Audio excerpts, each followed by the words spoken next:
मैं कहा जी ओके ठीक है, हम गाड़ी कन्फिस्केट करके भी इनको अगर आप वैसे आप इनको माफ़ कर सकते हैं अपने दिल से तो सर माफ़ी की तो बात ही नहीं है भाई, हमारे कोई ऐसा मसला नहीं माफ़ी वाली, लेकिन फ़ाइन इनको पे करना पड़ेगा। मैं गाड़ी रिलीज़ कर देता हूँ।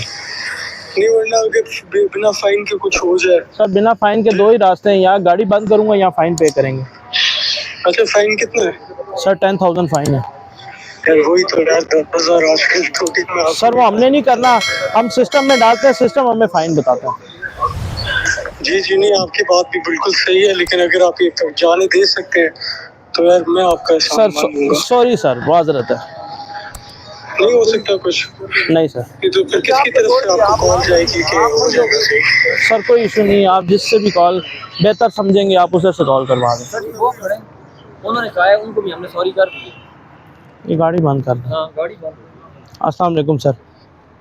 सर क्या हाल चाल है सर? सर ओरिजिनल प्लेट्स कितने हैं गाड़ी की? Original plates